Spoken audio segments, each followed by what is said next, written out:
جن کے بارے میں حضور نے فرمایا سلمانو منا اہل البیت، یہ تو ہمارے اہل بیت میں سے جتنا قریب ہے۔ حضور حضرت عمر خطبہ دے رہے ہیں اور وہ کہتے ہیں کھڑے ہو کر لا سمع ولا طاعہ، نہ سنیں گے نہ اطاعت کریں گے، کلمہ بغاوت ہے۔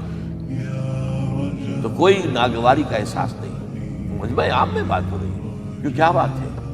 یہ جو کرتا آپ نے پہنا ہے یہ ان یمنی چادروں سے بنا ہے جو مال غنیمت میں آئی تھی، اور جتنی ٹکڑا جو ہے ہر مسلمان کو ملا اس سے کرتا نہیں بنتا، اور آپ ہیں بھی طویل القامت، آپ کا کرتا کیسے بن گیا؟ فرماتے ہیں عبداللہ سے، اپنے بیٹے سے، عبداللہ ابن عمر رضی اللہ تعالیٰ عنہ، عبداللہ تم وضاحت کر دو۔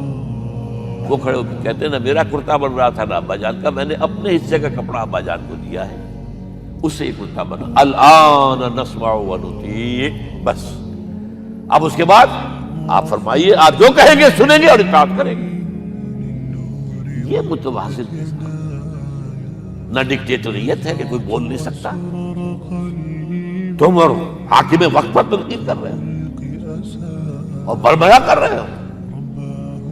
ایک عورت پکڑ لیتی ہے حضرت عمر کو رضی اللہ تعالیٰ عنہ، حضرت عمر نے آرڈیننس نافذ کر دیا تھا کہ اتنے سے زیادہ، اتنی رقم سے زیادہ مہر نہیں رکھا جا سکتا۔ کہ عمر تم کون ہوتے ہو ہمارے حق کے اوپر پابندی لگانے والے؟ جب قرآن میں ہے وَآتَيْتُمْ إِحْدَاهُنَّ قِنطَارًا، چاہے تم نے اپنی کسی بیوی کو ڈھیروں سونا دیا ہو تب بھی طلاق کی شکل میں واپس نہیں دے سکتے۔ قنطار کہہ رہا ہے، آپ کون روکنے والے؟ اور حضرت عمر فرماتے ہیں آج ایک عورت نے عمر کو دین سکھایا، آرڈیننس واپس۔ اسی طریقے کا معاملہ حضرت عمر کا یہ اجتہاد تھا کہ یہ جو زمینیں اتنی بڑی بڑی جو ہے سواد، عراق، ایران، مصر سب فتح ہو گئے، چند ہزار صحابہ۔ اب مطالبہ یہ تھا کہ یہ مال غنیمت ہے، ہمارے اندر تقسیم کر دیجیے۔ جیسے حضور نے غزوہ خیبر میں جو زمینیں تھیں یہودیوں کی وہ مجاہدین میں تقسیم کر دی تھی، دلیل موجود، دلیل بھی سنت رسول سے ہے صلی اللہ علیہ وسلم۔ حضرت عمر کی حکمت کچھ اور کہہ رہی ہے۔ یہ بات تو میں اپنے انداز سے کہہ رہا ہوں کہ اگر ایسا ہو گیا تو تاریخ انسانی کی سب سے بڑی جاگیرداری قائم ہو جائے گی۔ کتنے بڑے بڑے رقبے جو ہے صحابہ کو مل جائے گا۔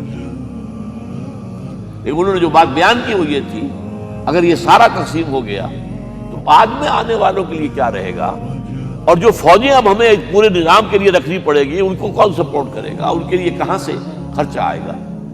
تو انہوں نے طے کیا کہ یہ مال جو ہے مال فے ہے، یہ بیت المال کا ہے۔ جو مال غنیمت ہے وہ صرف وہ ہوگا جو عین محاذ پر حاصل ہوا ہے، ہتھیار ہیں یا بھیڑیں بکریاں ہیں یا اور جانور ہیں، یا وہاں پر جو پکڑے جائیں گے قیدی وہ غلام ہوں گے، وہاں پر اگر عورتیں ہوں گی پکڑی جائیں گی، کنیزیں ہوں گی۔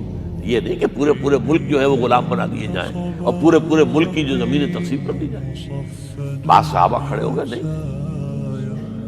اب حضرت عمر نے ٹریبونل قائم کیا ہے، 5 صحابہ اوس میں سے 5 خزرج میں سے بیٹھ جائیے، وہاں اپنا بھی وہ پیش کیا نقطہ نظر، باقی انہوں نے بھی کیا۔ وہ ٹریبونل نے فیصلہ کیا کہ عمر کی رائے صحیح ہے رضی اللہ تعالیٰ۔ یہ نظام سید القوم خادمہم، یہ اگر کوئی کہتا، اگر یہ مثالیں نہ ہوتی تو کہتے کیا تمہارا دماغ خراب ہوا ہے، یہ شاعری تو تم نے اچھی کر لی ہے، سید القوم خادمہم کبھی ہوا ہے؟ لیکن عمر نے بن کے دکھایا۔ رات کے گشت پر ہے اور ایک عورت کے کراہنے کی آواز آئی ہے، معلوم ہوا کہ درد ذہن میں مبتلا ہے، کوئی اس کے اٹینڈ کرنے والی کوئی خاتون نہیں۔ گھر سے گئے ہیں، فرسٹ لیڈی اپنی اہلیہ کو لے کر آئے ہیں، انہوں نے اٹینڈ کیا ہے، اور اس کے بعد بچہ ہو گیا تو اندر سے ان کی اہلیہ کا امیر المومنین مبارک کو بیٹا ہوا ہے۔ ایک اور دفعہ اسی طریقے سے گشت پر تھے، ایک گھر میں سے بچوں کے رونے کی آواز آئی، معلوم کیا کہ ایک خاتون ہے اور بچے ہیں، کھانے کو کچھ ہے نہیں۔ اس خاتون نے کہا میں نے یہ آگ کے اوپر جو ہے ہانڈی رکھی اس میں پانی ہے اور بچوں کو میں بہلا رہی ہوں کہ کچھ پک رہا ہے، ٹھہرو ذرا صبر کر لو، اسی طرح سو جائیں گے بھوکے۔ کانپ گئے بیت المال سے اور بوری گندم کی لے کر اپنے کندھے پر اپنے غلام سے کہا میرے کندھے پر رکھا، اس نے کہا میں لے چلتا ہوں حضور، نہیں، قیامت کے دن تم میرا بوجھ نہیں اٹھا سکو گے۔ اور وہ اپنے کندھے پر لاد کر لائے ہیں اور وہاں کھانا تیار کروایا، بچوں کو کھلایا ہے۔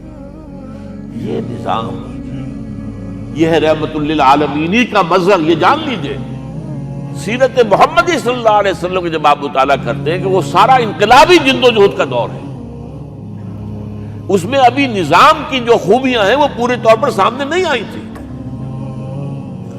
ابو بکر صدیق رضی اللہ تعالیٰ عنہ کا دور خلافت جو ہے وہ بھی کاؤنٹر ریولوشنری موومنٹس کو ختم کرنے میں صرف ہو گیا ہے، جسے انگریزی میں کہتے ہیں للی ان بلوم، نظام اسلام۔ اسلام کا نظام عدل اجتماعی جو ہے ایک کھلے ہوئے پھول کی طرح نظر آئے گا حضرت عمر رضی اللہ تعالیٰ عنہ کے دور خلافت۔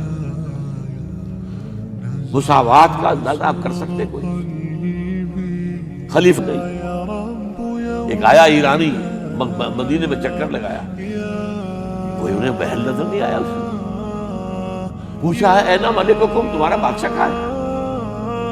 جواب دیا گیا لیس لنا ملک ولنا امیر، ہمارا کوئی ملک نہیں ہے، بادشاہ نہیں ہے، ہمارا امیر ہے۔ کہاں ہے تمہارا امیر بھائی؟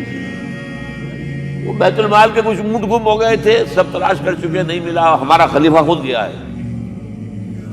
کسی کو ساتھ لے کر گیا ہوگا آئیڈینٹیفیکیشن کے لیے، تو دیکھا دوپہر ہو گئی تھی، دھوپ تیز ہو گئی تھی، حضرت عمر اپنے درے کو اپنے گردن کے نیچے رکھ کر ایک درخت کی چھاؤں میں آرام کر، نہ کوئی باڈی گارڈ ہے نہ کوئی محافظ ہے۔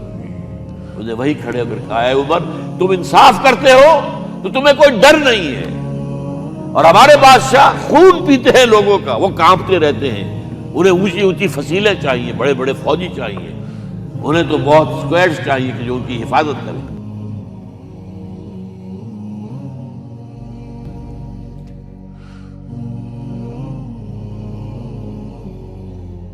إليك أنت صباحي مصفد بمسايا، فاسكب ضياءك إني ظمآن ضل صدايا، إليك أنت صباحي